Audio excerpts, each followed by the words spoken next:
بسم اللہ الرحمن الرحیم۔ تمام تعریفیں اللہ کے لیے، درود اور سلام محمد اور آل محمد۔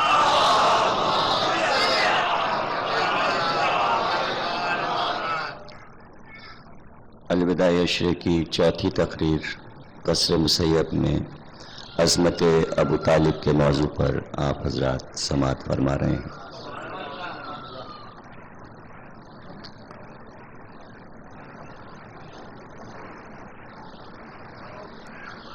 تاریخ اور حدیثوں کی کتابوں میں تو ابو طالب کا تذکرہ ملتا ہی ہے،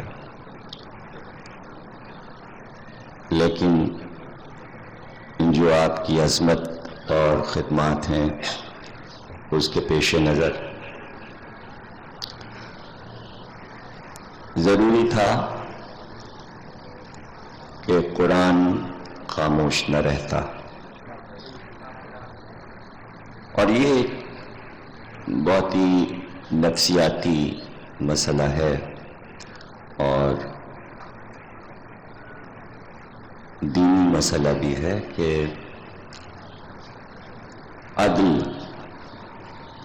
عدل کیا چیز ہے۔ اور سب سے پہلے ظاہر ہے کہ دعویٰ اللہ کا ہے کہ میں عادل ہوں۔ انسان کے ہاں تو خطا کا امکان بھی ہے کہ وہ عدل کی راہ پہ چل بھی سکتا ہے یا نہیں۔ علاوہ معصوم کے کون عدل کی راہ پہ چل سکتا ہے؟ لیکن اللہ سے بڑا عادل کوئی بھی نہیں۔ کیا یہ بات عقل میں آتی ہے کہ جس چچا نے رسول اکرم کے ساتھ بے ادبی کی، اس کے کفر کا اعلان قرآن نے کر دیا؟ دیکھیے، یہ کام زیادہ مشکل ہے کہ پیغمبر سے یہ کہا جائے کہ تم انہی لوگوں میں ہو، اور کتنے خطرناک دہشت گرد لوگ ہیں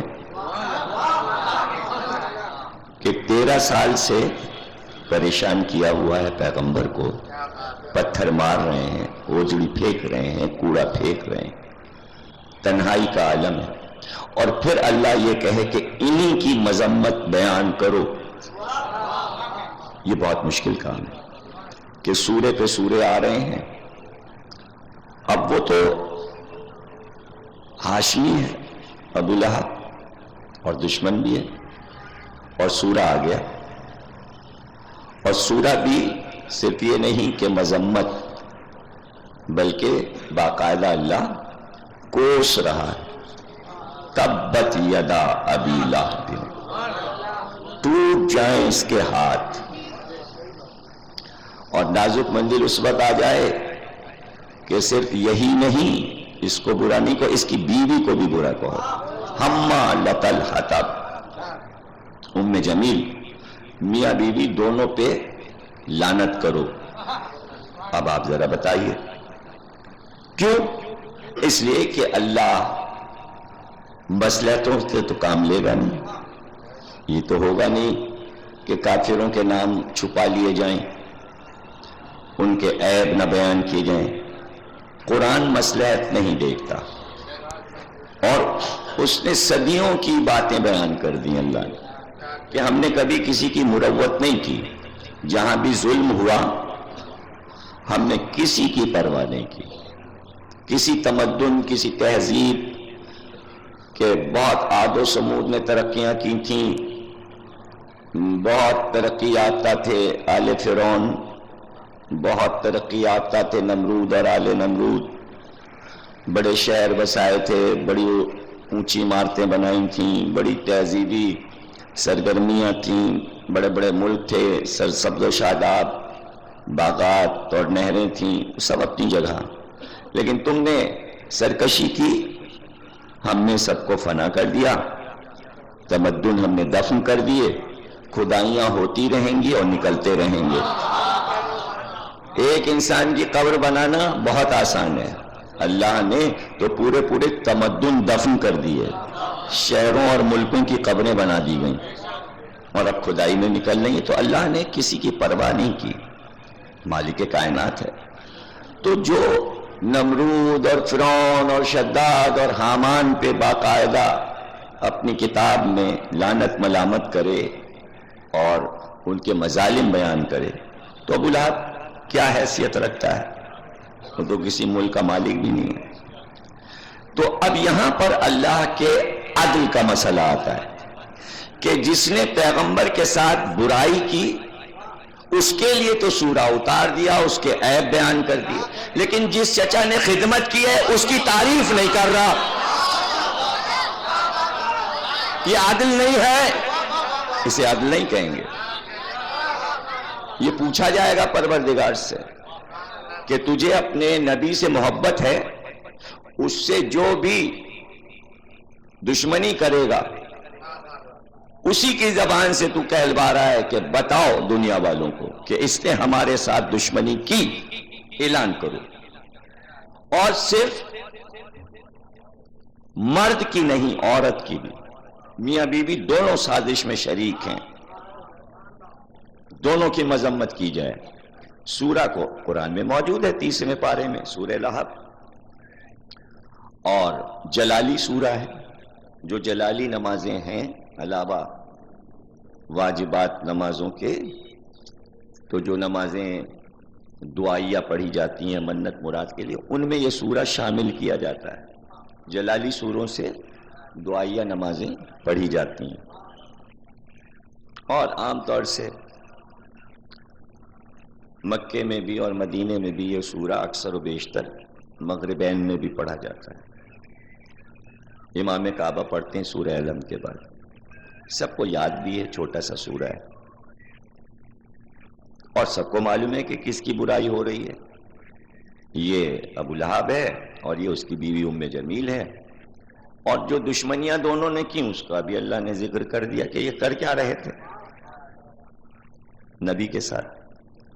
تو اب جب تو نے اس کے عیب ظاہر کر دیے، جس نے تیرے نبی کے ساتھ ظلم کیا، بدی کی، تو اب جو 35-40 برس سرپرستی کر رہا ہے اس کا بھی تو ذکر کر۔ اگر تو ذکر کر دے گا تو یہ تاریخ کی بحث ختم ہو جائے گی کہ وہ مومن تھے کہ کافر تھے۔ اس معاملے کو لٹکا کے کیوں رکھنا چاہ رہا ہے؟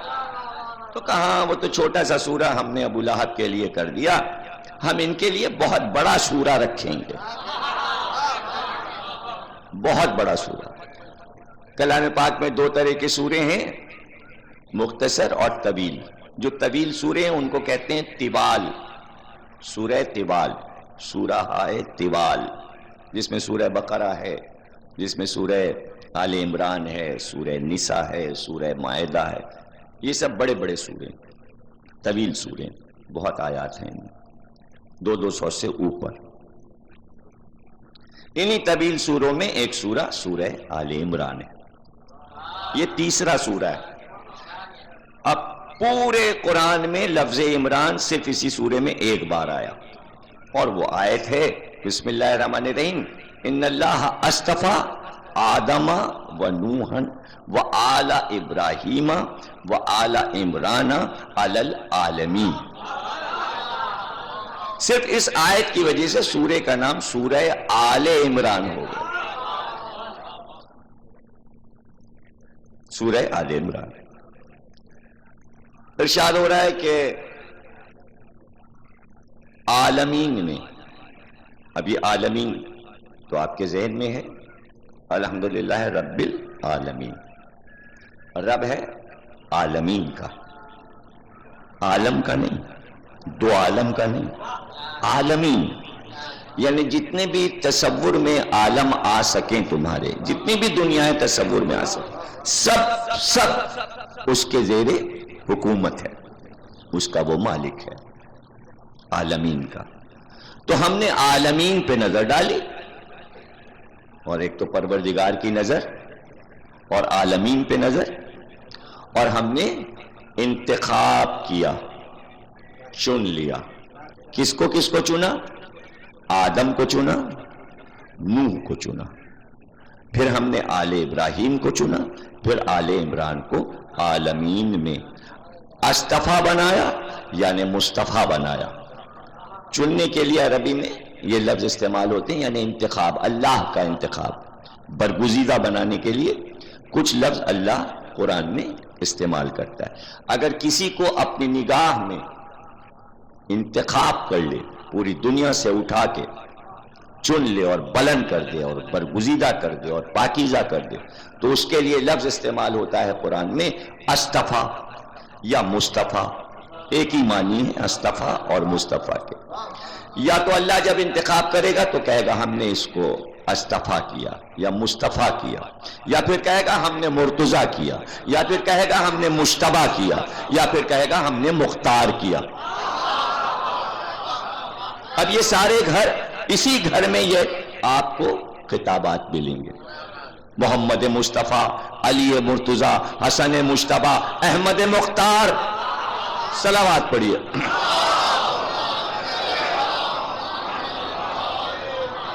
اب جب ہم نے کائنات پہ نظر ڈالی تو ہم نے انتخاب کیا، ہم نے آدم کو چنا، انہیں مصطفیٰ بنایا، پھر نوح کو مصطفیٰ بنایا۔ اب ابراہیم کو تنہا نہیں مصطفیٰ بنا رہا، بلکہ میں آل کے چن رہا۔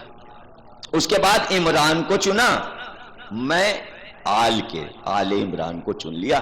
بس ہم نے یہ چناؤ کر لیا قیامت تک کے لیے۔ باب اس کے بعد، عمران کے بعد نہیں چننا کسی کو۔ یہ ہے ہمارا آخری انتخاب کہ ہم نے عمران اور آل عمران کو چن لیا۔ اب یہاں پہ مفسرین نے بحث شروع کر دی کہ یہ عمران کون ہے؟ ظاہر ہے کہ سب جانے پہچانے، آدم کو سب جانتے ہیں، نوح کو سب جانتے ہیں، ابراہیم کو سب جانتے ہیں، یہ تو ہے پیغمبر، یہ تو ہے نبی۔ یہ بیچ میں عمران کہاں سے آ گئے؟ عمران نام کا تو کوئی نبی نہیں گزرا۔ تو اب اس کے معنی ایسا بھی اللہ انتخاب کرتا ہے کہ جو نبی نہیں ہے، رسول نہیں ہے، لیکن آدم، نوح اور ابراہیم کے ٹکر کا ہے۔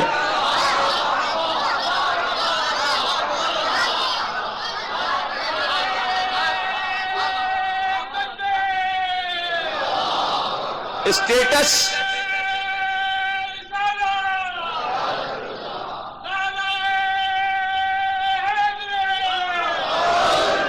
اب آیت پر بار بار غور کریں آپ، اور بار بار میں دعوت فکر دوں گا کہ پھر آیت پہ غور کیجئے۔ آدم کو چنا، کیوں چنا؟ پہلا بشر، پہلا نبی، صفی اللہ، انسانیت کا آغاز، انی جاعل فی الارض خلیفہ، زمین کا مالک، عرش کا خلیفہ، اللہ کا نائب، ہم نے چن لیا۔ اب بیچ میں سارا گیپ، اور کتنی صدی کے بعد اب نوح کو چنا۔ کیوں؟ اس لیے کہ اب شریعت آئی، پہلی شریعت نوح پہ آئی، یعنی انسان اس قابل ہوا کہ اس کو کچھ سکھایا بتایا جائے، تہذیب و تمدن کی باتیں، کیسے رہو، کیسے اٹھو، کیسے بیٹھو، گھر کا ماحول کیسا ہو، معاشرے کا ماحول، اسے کہتے ہیں شریعت۔ اب شریعت آئی، ابھی تک شریعت کی ضرورت نہیں تھی، اب شریعت آئی۔ جب کچھ تہذیب آئی انسان میں، شعور آیا، تو شریعت آئی۔ تو پہلے شارع حضرت نوح، تو نبی بھی ہیں، رسول بھی ہیں، لیکن شارع بھی ہیں، اس لیے چن لیا، پہلے شارع۔ اب اس کے بعد صدیوں کوئی انتخاب نہیں ہو رہا، اب ہم نے ابراہیم اور آل ابراہیم کو چن لیا۔ ابراہیم کو کیوں چنا؟ نبی ہیں، رسول ہیں، پھر یہ کہ خلیل ہیں، دوست ہیں، چن لیا۔ اور بھی کوئی وجہ؟ ہاں، پہلا امام ہے، انی جاعلک للناس اماما، ہم نے انسانیت کا، انسانوں کا تمہیں امام بنایا۔ تو اب اس میں چونکہ ذریت شامل ہو رہی ہے امامت میں، ومن ذریتی، کیا میری اولاد بھی شامل ہے؟ کہہ دیا گیا ظالم یہ عہدہ نہیں پائیں گے، عہد الظالمین، ظالمین تک یہ عہدہ نہیں پہنچے گا، یعنی تمہاری اولاد اس امامت میں شامل ہے، اس لیے ابراہیم اور آل ابراہیم کو بھی چن لیا۔ اب اس کے بعد عمران کو چنا۔ ابراہیم کے بعد کتنے پیغمبر آئے میں گنواؤں آپ کو؟ ابراہیم کے بعد ابراہیم کے دو بیٹے پیغمبر ہیں، اسحاق اور اسماعیل۔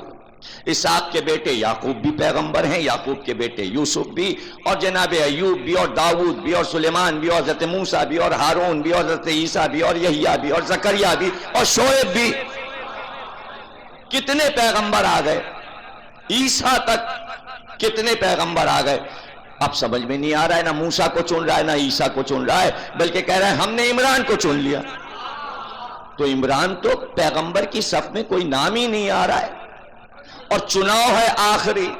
دیکھیے آخری چناؤ اہم ہوتا ہے، پہلا چناؤ آدم کا، دوسرا نوح، تیسرا ابراہیم، چوتھا عمران، چوتھا اہم ہوتا ہے، اس لیے کہ چوتھے پہ معاملہ ختم ہوتا ہے۔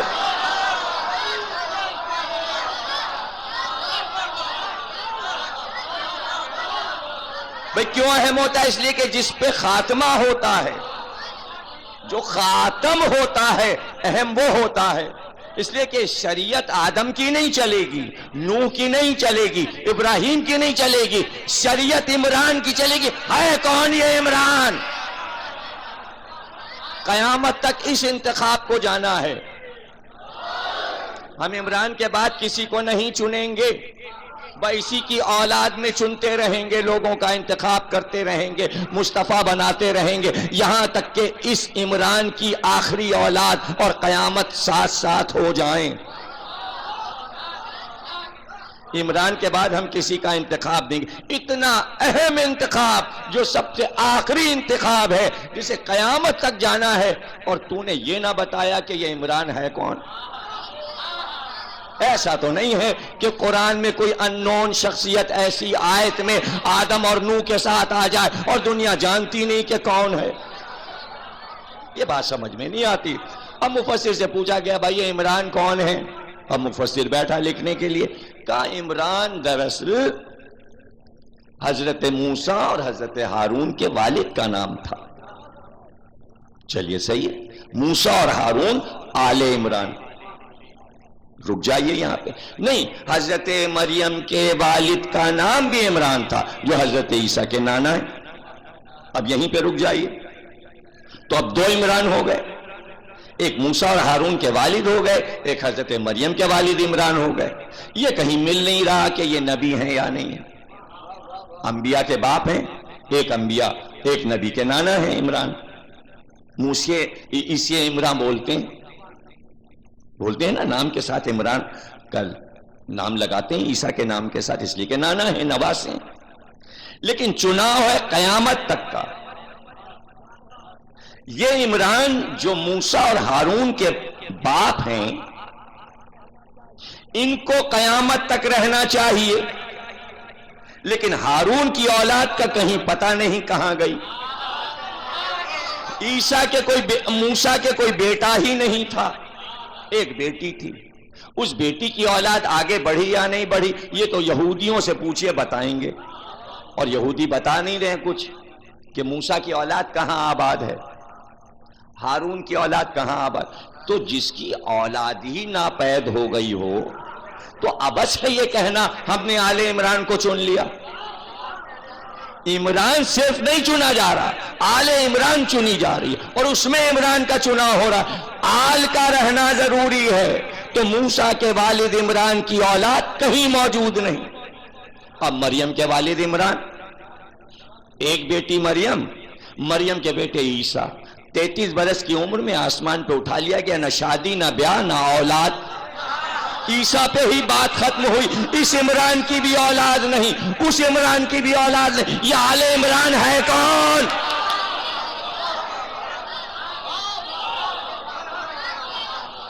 کون ہے یہ آل عمران؟ تو اب ظاہر ہے کہ بات تو اب پتہ چلے گی نا کہ دنیا پکار رہی ہے ابو طالب۔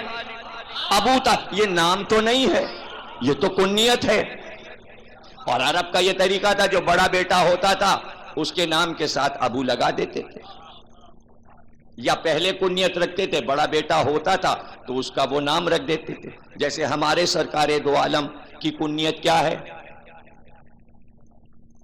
ارے ماشاءاللہ ابو القاسم. کیوں ہے؟ اس لیے کہ بڑا بیٹا جو جناب خدیجہ سے ہوا، پہلوٹھی کا سب سے پہلا بیٹا، اس کا نام قاسم تھا، اس لیے سرکار دو عالم ابو القاسم. اب ہمارے مولا علی کی کیا کنیت ہے؟ بڑا بیٹا کون ہے؟ حسن. تو ابو طالب کا بڑا بیٹا کون ہے؟ طالب، اس لیے وہ ابو طالب ہے. تو نام بھی تو کچھ ہوگا یا صرف کنیت ہے؟ اب تاریخ سے پوچھا کہ ابو طالب کا نام تو بتاؤ، کا عمران نام تھا.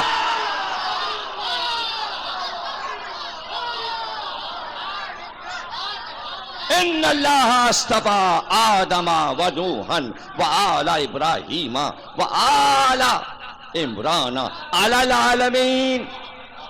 ارے جس کو قدرت چن کر مصطفیٰ بنا دے، مصطفیٰ کے معنی پاکیزہ ہے، کیا اس کے ایمان پہ بحث ہوگی؟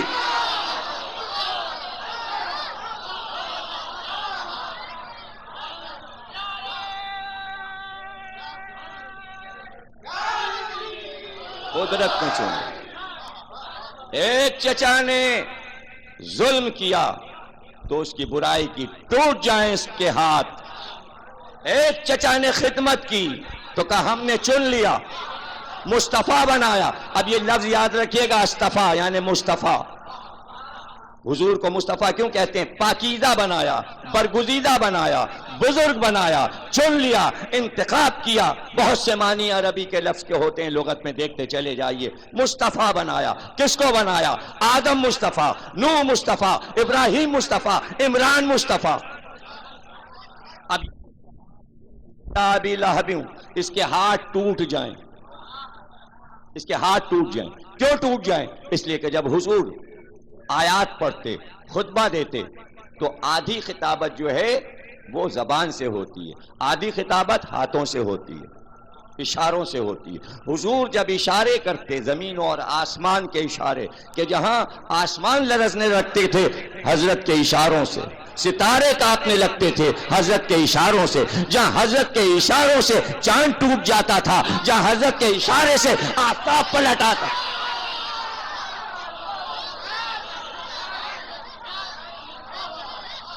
جہاں حضرت کے اشارے سے ستارہ اتر آتا تھا، جہاں حضرت کے ہاتھ کے اشاروں سے پتھر کلمہ پڑھنے لگتے تھے. یہ ہاتھ کے اشارے تھے، یہ والی خطابت تھی، یہ خطابت تھی. ابو جہل نے کہا جب نبی مانوں گا سامنے کی پہاڑی کا درخت اڑتا ہوا ہے. صرف اشارہ کیا تو حضور نے اشارہ کیا تو علی نے نہج البلاغہ میں خطبہ اس معجزے پہ دیا. پورے نہج البلاغہ میں ایک ہی معجزے کا ذکر ہے، نہج البلاغہ میں معجزے نہیں ہیں، لیکن یہ معجزہ موجود ہے کہ میں اپنے بھائی کے پہلو میں تھا، میں نے دیکھا کہ جب اشارہ کیا تو درخت یوں آیا جیسے پرندہ پروں کو پھیلا کے اڑتا ہو.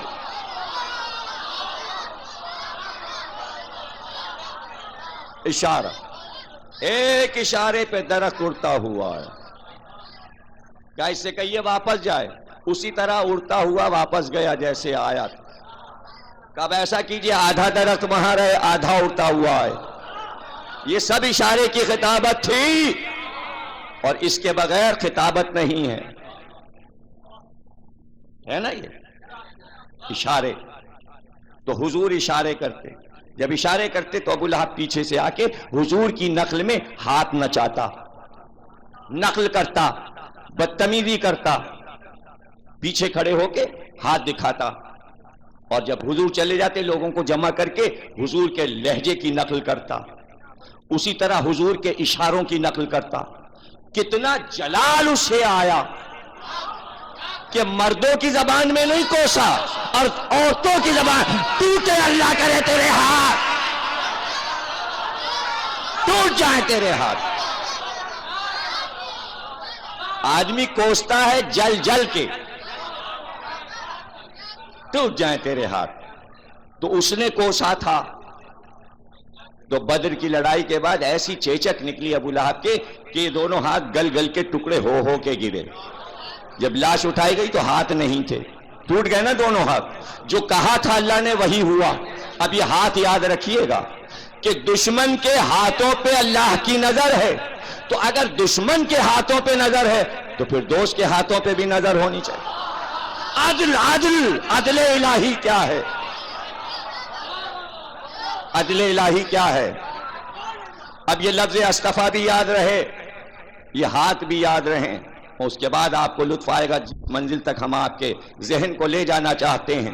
8 برس کے نبی تھے کہ عبد المطلب کی وفات کا وقت آیا اور بستر پہ ہیں آپ. روح پرواز کیا چاہتی ہے کہ اپنے 12 بیٹوں کو بلایا اور سب کو اپنے سامنے بلا کے ایک ایک بیٹے کو دیکھا. اور پوتا 8 برس کا پوتا محمد عبد المطلب کی گود میں بیٹھے ہیں. دادا جا رہا ہے، پوتا رخصت کر رہا ہے. پوتا قریب ہے، بیٹے سامنے کھڑے ہیں ادب کے ساتھ. پوتا وہاں بیٹھا ہے جہاں دادا ہیں اور بیٹے سامنے ہیں. ایک ایک بیٹے کا نام لیا کہ میں جا رہا ہوں، دنیا سے رخصت ہو رہا ہوں. میں یہ چاہتا ہوں تم میں سے کوئی ایک یہ ذمہ داری لے کہ میرے بعد محمد کی پرورش کرے. تم میں کون یہ ذمہ داری لے سکتا ہے؟ ایک ایک بیٹے نے آواز دی اور کہا کہ میرے سپرد کر دیجئے، محمد کو میں پالوں گا. عباس بن عبد المطلب نے کہا میرے سپرد کر دیجئے. کہا تمہارے پاس دولت تو ہے لیکن تمہاری اولاد زیادہ ہے. تمہاری اولاد زیادہ ہے. جس کی اولاد زیادہ ہوتی ہے وہ اپنی اولاد کی محبت میں دوسرے کو محبت نہیں دے سکتا. اس لیے تمہاری محبت تقسیم ہو چکی ہے. تم میرے پوتے کو اس طرح پرورش نہیں کر سکو گے جیسے میں نے کیا. ابو لہب نے کہا میرے سپرد کر دیجئے، میں پالوں گا. کب تیرے سپرد کر تو دوں، تو دولت مند بھی ہے، پال بھی لے گا، لیکن تو زبان کا بدتمیز ہے، تو تہذیب سے بات نہیں کرتا.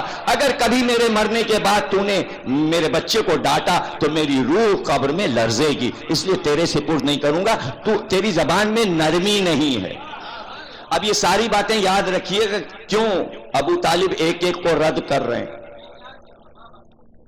حمزہ نے کہا میرے سپرد کر دیجئے. کہاں تم محبت بھی کرتے ہو اور تم انہیں اپنے ساتھ رکھ سکتے ہو اور تمہاری رشتہ داریاں بھی زیادہ ہیں ان سے، ماں کی طرف سے بھی رشتہ داری، لیکن تم لاولد ہو. جو لاولد ہوتا ہے وہ کسی کی اولاد کی محبت کو سمجھ ہی نہیں سکتا.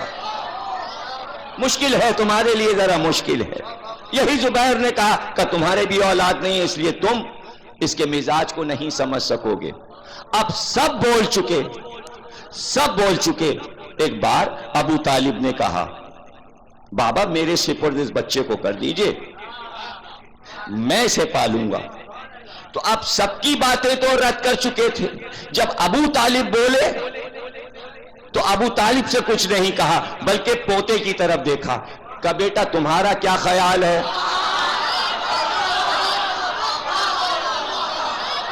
تمہارا کیا خیال ہے؟ تو اب تاریخ کو لکھنا پڑا کہ محمد نے کوئی جواب نہیں دیا بلکہ دادا کی گوشت سے اترے اور دوڑتے ہوئے ابو طالب کی طرف گئے. میری طرف دیکھیے گا. جیسے ہی محمد ابو طالب کی طرف بڑھے اور سینے سے لپٹے، ابو طالب نے دونوں ہاتھوں کا حصار محمد کے گرد کیا. نہیں ابھی کچھ سمجھ میں نہیں آیا. ہاتھ یعنی حصار میں لے لیا رسالت کو.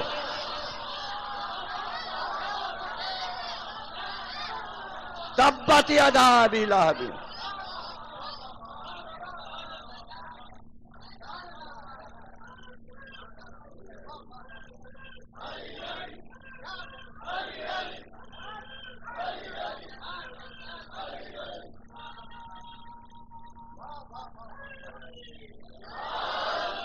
دیکھیے جب محبوب پیارا ہوتا ہے تو محبوب کی ہر شے پیاری ہو جاتی ہے.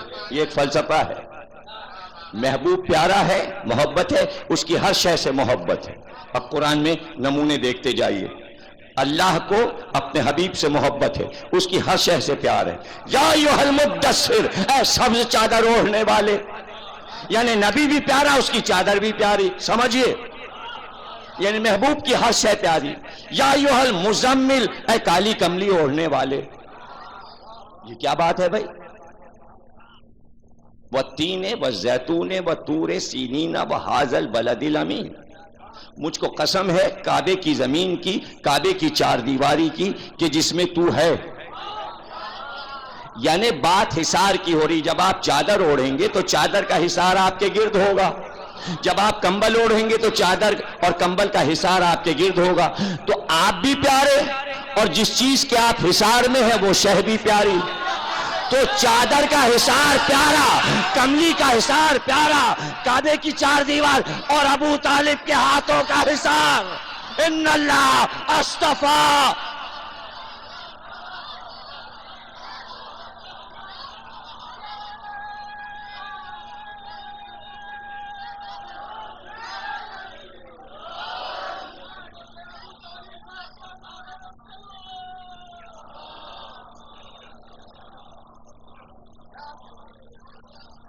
اب آیت پھر سمجھ لیجئے.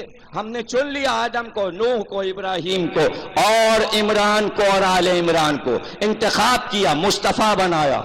دادا نے پوتے سے پوچھا تمہارا کیا خیال ہے، یعنی پرورش کے لیے تم کیا ابو طالب کا انتخاب کرنا چاہتے ہو؟ یہ 12 بیٹوں میں انتخابی تو ہو رہا تھا. محمد نے خود اپنی پرورش کے لیے ابو طالب کو مصطفیٰ بنایا، چن لیا. ان اللہ اصطفیٰ.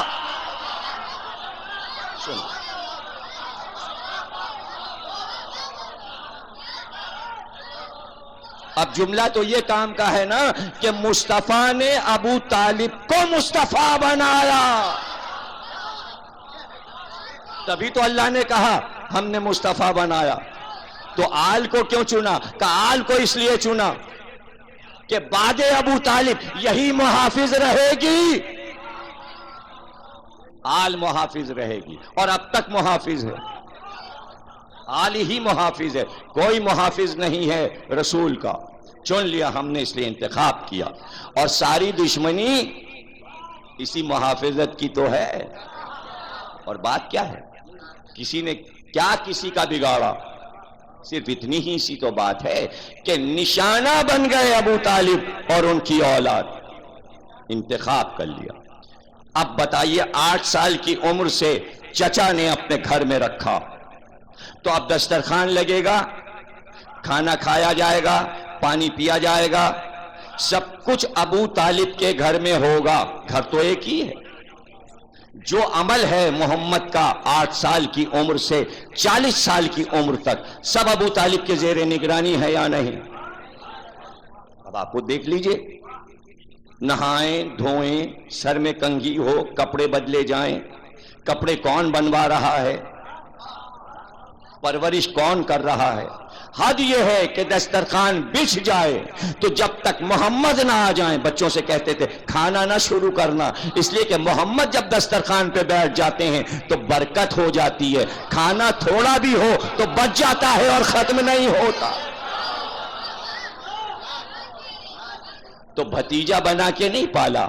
صحرا میں جا رہے ہیں، 8 سال کا بیٹا اونٹ پہ بیٹھا ہے. کہ بیٹے پیاس لگی ہے. اونٹ سے اترے، سامنے ایک پتھر پڑا تھا، اسے ٹھوکر مارا، چشمہ نکل. چچا پانی پیجئے. اب ابو طالب کو کوئی حیرت نہیں ہے. بتائیے دونوں ساتھ چل رہے ہو صحرا میں تو ایک آدمی دوسرے سے پانی مانگے، کچھ سمجھ کے مانگا ہے نا کہ بیٹا تم یہ کر سکتے ہو، کائنات تمہارے اختیار میں، چچا کو پانی پلاؤ. چچا کو پانی پلاؤ، چچا پیاسا ہے. دسترخوان لگ رہا ہے. اب یہ بتائیے آپ کے گھر کا یہ دستور ہے یہ نہیں کہ بھئی صبح کو اٹھے، سارے بچوں نے اٹھ کے سلام کیا، باپ کو، ماں کو، چچا کو، چچی کو، دادا کو، دادی کو. اب یہاں تو السلام علیکم. ہمارے وہاں لکھنؤ میں تو آداب ہوگا نا، ادب کیا جائے گا نا بزرگوں کا. ہے بعض جگہوں پہ ختم ہو چکا فیشن، لیکن پرانے گھرانوں میں، تہذیبی گھرانوں میں باقی ہے. تو یہ آئی کہاں سے تہذیب؟ بھئی جتنی بھی تہذیب آئی ہے سب بنی ہاشم سے آئی ہے. تہذیب تھی کہاں عرب میں؟ ایک ہی گھر میں تو تھی. تو اب یہ بتائیے کہ اب صبح جب بھتیجا سو کے اٹھے گا تو سب سے پہلے کس بزرگ کو گھر میں سلام کرے گا؟ تو 40 برس محمد نے ابو طالب کو صبح اٹھ کے سلام کیا ہے. جس پہ آج ساری کائنات جس نبی پہ نماز میں سلام کر رہی ہے اس نبی نے چچا پہ سلام کیا.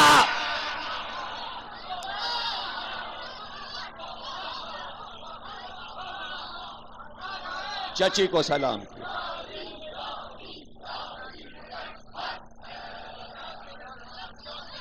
اس لیے ابو طالب کو سلام کر لو کہ 40 برس نبی نے سلام کیا. نبی جسے سلام کرے اسے سلام، اور جس کو نبی سلام کرے اسے سب سے پہلے علیہ السلام کہنا چاہیے. اسے رضی اللہ تعالیٰ عنہ نہیں کہتے. نبی بھی راضی اللہ بھی راضی تو اب رضی اللہ کیا؟ علیہ السلام. حضرت ابو طالب علیہ السلام. سلام ہو ابو طالب پر جس پر نبوت نے سلام کیا. اچھا آپ دکھا دیجئے پوری تاریخ میں نبی نے کسی کو سلام کیا ہو. پھر بات آئے گی عمران کو سلام کیا یا آل عمران کو. 5 وقت نماز کے بعد فاطمہ کے دروازے پہ کھڑے ہو کے سلام.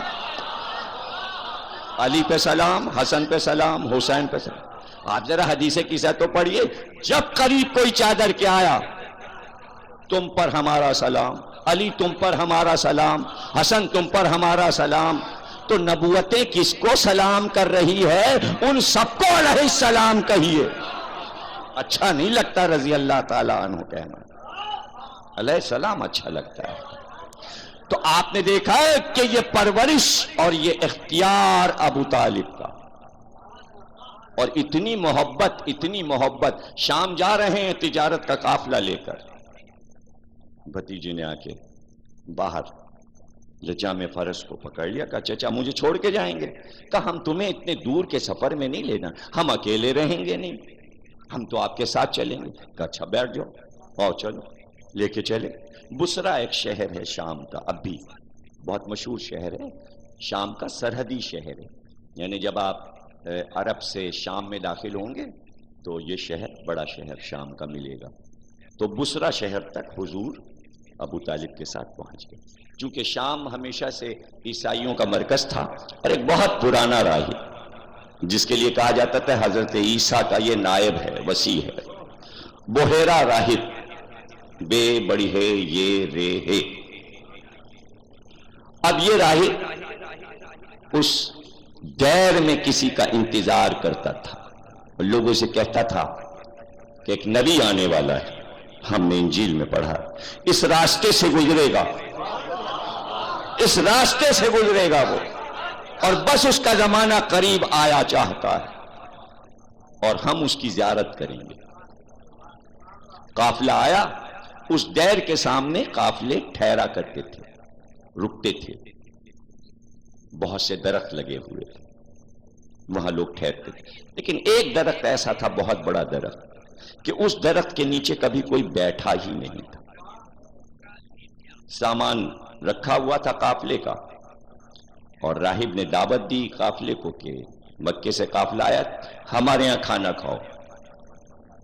تو سامان رکھ کے، اور نبی اکرم 8 برس کے ہیں، ان کو بٹھا کے سارے قافلے والے دیر میں چلے گئے. راہب نے سب کو دیکھا اور کہا کہ کیا تم سب آ گئے؟ تمہارے قافلے میں کوئی باقی تو نہیں؟ تو حضرت ابو طالب نے کہا نہیں، ایک بچہ ہے ہمارے ساتھ، اس کو ہم نے سامان کی نگرانی کے لیے باہر. کہا تو یہی تو ہم کہیں کہ جسے آنا تھا وہ تو اس میں ہے ہی نہیں. کہاں ہے وہ؟ یہ کہہ کے وہ دیر سے باہر نکلا. اس نے دیکھا کہ اسی درخت کے نیچے بیٹھے. کہا سنو، میں نے انجیل میں پڑھا ہے کہ جو اس درخت کے نیچے آ کے بیٹھے گا وہی آخری نبی ہوگا.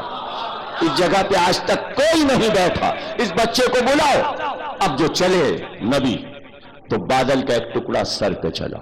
اب راہب دیکھ رہا ہے, چہرے کو دیکھا, سراپا کو دیکھا, اور اس کے بعد کہا ذرا دوست سے اپنے ابا ہٹائیے. 8 سال کے محمد نے چادر ہٹائی, جھک کر اس نے چوما, کہ یہ ہے مہر نبوت.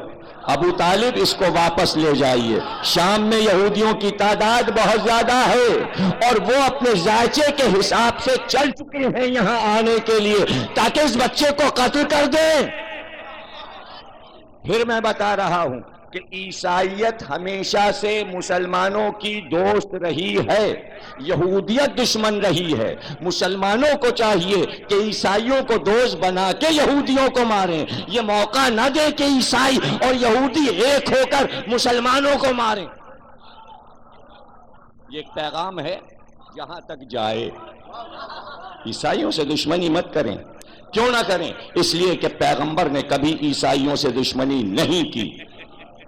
87 لڑائیاں ہمارے پیغمبر نے لڑی, لیکن ایک بھی لڑائی عیسائی سے نہیں لڑی. اور جب عیسائی منہ پہ آ گئے تو حکم ہونا چاہیے تھا جائیے ان کو ماریے, تو عجیب و غریب مسئلہ پیش ہو گیا. فمن حاجک فیہ من بعد ما جاءک من العلم فقل تعالوا ندعو ابناءنا وابناءکم نساءنا ونساءکم انفسنا وانفسکم ثم نبتہل فنجعل لعنۃ اللہ علی الکاذبین. لڑیے نہیں, مباہلہ کیجیے.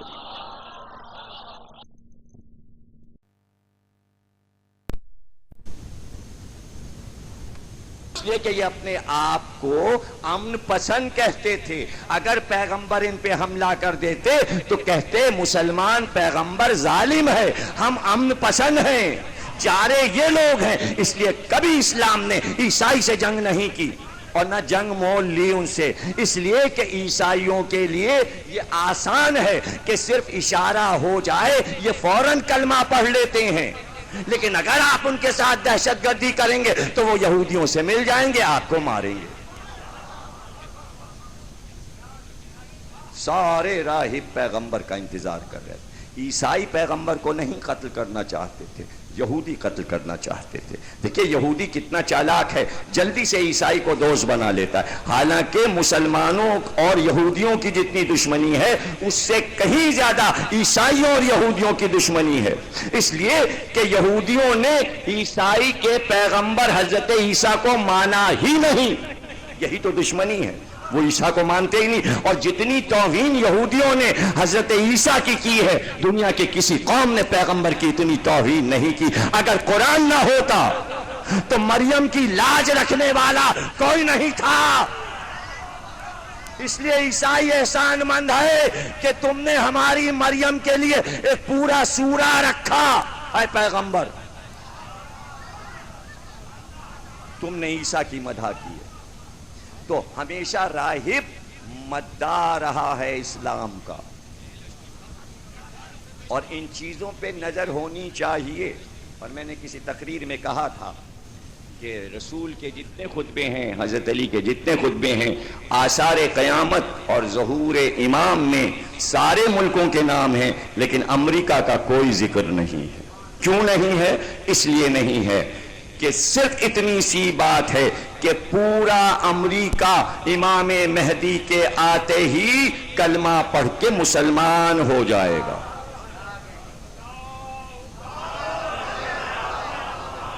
کیا اچھا ہوتا کہ یہ کریڈٹ امت لے لیتی, مہدی کے آنے سے پہلے ہی انہیں کلمہ پڑھا لیتے. اگر محبت سے پیش آئیں کلمہ پڑھوا لیں. اور دیکھیں قدرت موقع دیتی ہے. یہ کیسے پڑھیں گے کلمہ آپ کو معلوم ہے؟ یہ کلمہ جب پڑھیں گے جب یہ کلمے والوں سے قریب ہوں گے. یہ قدرت کا ایک انتظام تھا, صدام کو نہیں ہٹانا تھا.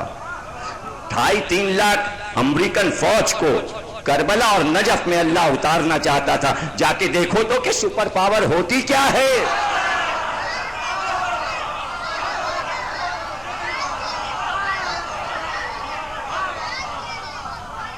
تاکہ انہیں اندازہ ہو سپر پاور کسے کہتے ہیں. ایسے اگر زائر بن کے بھیجا جاتا تو کوئی بھی زیارت کرنے کربلا نہیں جاتا. صدام کو ہٹانے کے بہانے سب وہاں پہنچ گئے. نجف کا بھی احترام کیا, کربلا کا بھی احترام کیا. سلامی دی ہے حضرت علی کو امریکن فوج نے. دکھایا جزیرہ ٹی وی نے سلامی دیتے ہوئے، بیٹھ گئے گھٹنوں کے بل مولا علی کے روضے کے سامنے. یہ سب کیا ہے؟ میں ابھی آلیبا میں تام ایک فوجی کا خط پڑھ چکا ہوں، دہرانے کی ضرورت نہیں ہے. اس نے جس طرح امام حسین کی تعریف کی کہ میں کربلا میں خندق میں لیٹا ہوا یہ خط لکھ رہا ہوں، یہ وہ سرزمین ہے جہاں نبی کا نواسہ حسین شہید ہوا، اور ان شہیدوں میں ایک 6 مہینے کا بچہ بھی تھا. دیکھیں راغب ہو گئے نا، تام مر گیا، بم لگنے سے مر گیا، لیکن خط تو اپنی ماں کے نام چھوڑ گیا جس میں امام حسین کی مدح کر کے مرا. اور یہ جملہ اس نے کہا کہ یہ سب اللہ کے لیے لڑتے ہیں، ہم بش کے لیے لڑ رہے ہیں. کتنا حق جملہ وہ کہہ گیا کہ ہم ایک ملک کے پریسیڈنٹ کے لیے یہاں آئے اور یہ اپنے اللہ کے لیے لڑ رہے ہیں. یعنی توحید اور امامت اور نبوت کی گواہی دے کے مرا. آپ کو یہ دیکھنا ہے، دشمنی مول نہیں لینی ہے، دشمنی نہیں مول لینی ہے، بلکہ یہ دیکھیے کہ ہمارے ملک کا پریسیڈنٹ جنرل مشرف، پرویز مشرف، کاہے کے لیے اتنی دوستی امریکہ سے کیے ہوئے؟ جس ملک کا صدر دوست ہو، وزیر اعظم دوست ہو، عوام کیوں دشمنی مول لے رہے ہیں؟ ابھی دشمنی ہو حکومتوں میں. عجیب بات ہے. پوری حکومت، پوری کیبنٹ روز امریکہ جا رہی اور ڈالر پہ ڈالر لا رہی، اور عوام سے کہا جا رہا ہے تم امریکہ کے خلاف نعرے لگاؤ. یہ بات میرے سمجھ میں نہیں آتی. کیا بات ہے؟ کیوں کاہے کے لیے آپ دشمنی کریں؟ آپ اپنے صدر، اپنے وزیر اعظم سے کہیے کہ جو ہم کہنا چاہتے ہیں وہ آپ کہیے، تو بات بھی ہے، تو بات بھی ہے. لیکن یہ سوچئے کہ حضور کا رویہ عیسائیوں کے ساتھ کیا رہا، اور سب کچھ چھوڑ دیجئے. کیا مسلمان بہت اچھے ہیں؟ میں پوچھنا چاہتا ہوں کیا یہ سارے 87 ملک جو مسلمانوں کے ہیں یہ بہت اچھے ہیں؟ 30 برس سے حسین کے روضے پہ ماتم بند کیا ہوا تھا، یہ اچھے ہیں؟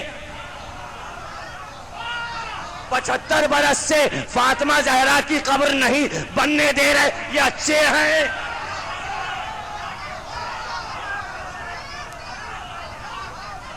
پچھلے سال رسول اللہ کی ماں آمنہ کی قبر کو پامال کیا گیا ابوا میں، یہ اچھے ہیں؟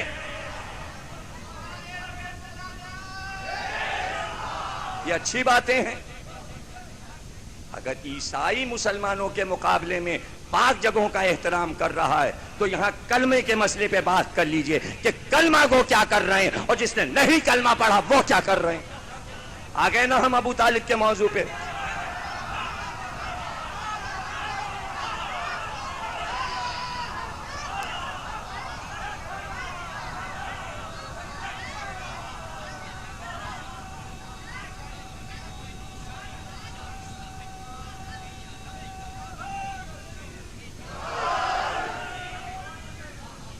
کے مقتل پڑھ لیجئے. مسلمان نبی کی اولاد کو باندھ کے لے جا رہے ہیں، پورے گھرانے کو قتل کر کے، عورتوں اور بچوں کو قید کر کے لے جا رہے ہیں. یہ مسلمان ہیں، یہ کلمہ گو ہیں. اس پہ بڑا ناز ہے مسلمانوں کو اس تاریخ پہ. اور راستے کے عیسائی قادسیہ، تکریت، بصرہ، حلب، جہاں جہاں چرچ ہیں اور دیر ہیں عیسائیوں کے، جب انہیں پتہ چلتا ہے اولاد نبی گرفتار ہو کے آ رہی تو وہ چادریں لے کے آتے ہیں. یہ نبی کی نواسیاں ہیں، چادریں دے دو انہیں. وہ کھانا اور پانی لے کے آتے ہیں. کون مسلمان آیا تھا اور کس نے آ کے پوچھا تھا کہ یہ سید الساجدین حسین کا بیٹا ہے، آل محمد ہیں، انہیں کھانا دے دو، انہیں پانی دے دو، ان کی مدد کر دو. عیسائی تھے، عیسائی تھے. رواں رواں کانپ رہا تھا یزید کا جبروت وہ تھا، اور بھرے ہوئے دربار میں سب کو معلوم تھا کہ ننگے سر کون سی بیبیاں کھڑی ہیں، لیکن کوئی مسلمان نہیں اٹھا یہ بولنے کے لیے کہ یہ کیا قیامت ہے. اور ایسے میں جاسلیخ جو عیسائیوں کا بڑا راہب تھا جو روم سے آیا تھا وہ اٹھا اور اس نے کہا یزید ہم سفیر ہیں تیرے دربار میں، اپنے ملک سے سفیر بن کے آئے ہیں، لیکن ہم تجھ سے پوچھتے ہیں یہ سر کس کا ہے؟ یہ سر کس کا ہے؟ یزید نے کہا یہ حسین ابن فاطمہ کا سر ہے. کیا باپ کا نام چھپانا چاہتا ہے؟ لیکن اب اگر چھپایا ہے تو اب یہی جواب دے، فاطمہ کون؟ فاطمہ کون؟ محمد کی بیٹی فاطمہ، جو تیرا نبی محمد تھا اس کی بیٹی فاطمہ. کہاں وہی فاطمہ کا حسین اور تیرے نبی میں کتنی پشتوں کا فاصلہ ہے؟ یہ دوسری پشت ہے نا، جس نبی کا کلمہ تو پڑھ رہا ہے اس کی اولاد کو تو نے قتل کر دیا، اور عورتیں اسیر کھڑی ہیں۔ میرے سمجھ میں یہ اسلام نہیں آیا، میرے سمجھ میں یہ مسلمان نہیں آئے۔ تو نے ظلم کیا، تو نے ظلم کیا۔ جب لفظ ظلم عیسائی راہب نے استعمال کیا، یزید نے کہا اس کا سر اڑا دو۔ حالانکہ دیکھیے سفیر کے قتل کا حکم نہیں دیا جاتا، لیکن بھرے دربار میں جہاں کوئی بول نہیں سکتا تھا وہاں ایک راہب بولا۔ یزید کو وہم و گمان بھی نہیں تھا کہ کون بول کر میرے اس جرم اور ظلم کے پردے کو چاک کر دے گا، تو غصے میں کہا اس کا سر کاٹ دو۔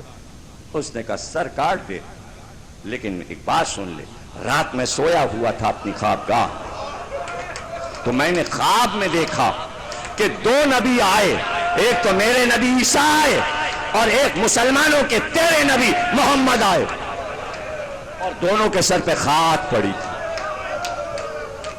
رو رہے تھے۔ تو آتے ہی مسلمانوں کے نبی محمد نے کہا تجھ کو جنت مبارک ہو۔ میری آنکھ کھل گئی اور میں دن بھر یہ سوچتا رہا کہ مسلمانوں کا نبی مجھے جنت کی بشارت دے۔ سمجھ میں بات، عیسیٰ چپ تھے اور محمد کہہ رہے تھے جنت مبارک۔ آج اب پتا چلا کہ اگر میری جان جائے گی تو یہ محمد نے مجھے جنت کی بشارت دی تھی۔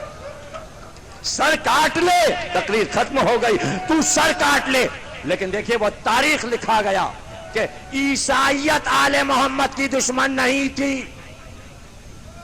عیسائی راہب نہ محمد کے دشمن، نہ اولاد محمد کے دشمن، نہ عمران کے دشمن، نہ آل عمران کے دشمن، مسلمان دشمن تھے۔ مسلمانوں نے دشمنی کی اور عیسائی تاریخ لکھا گیا، اور اس نے کہا سن، جس جزیرے سے ہم آئے ہیں، روم کے جس جزیرے سے آئے ہیں، وہاں ایک دیر ہے، ایک چرچ ہے، اور وہاں جب دروازے میں داخل ہوتے ہیں تو ایک چاندی کا قبہ لٹکا ہوا ہے، اس کے نیچے سے جب گزرتے ہیں تو سارے عیسائی سر جھکا کے جاتے ہیں۔ پتہ ہے تجھے کیا ہے؟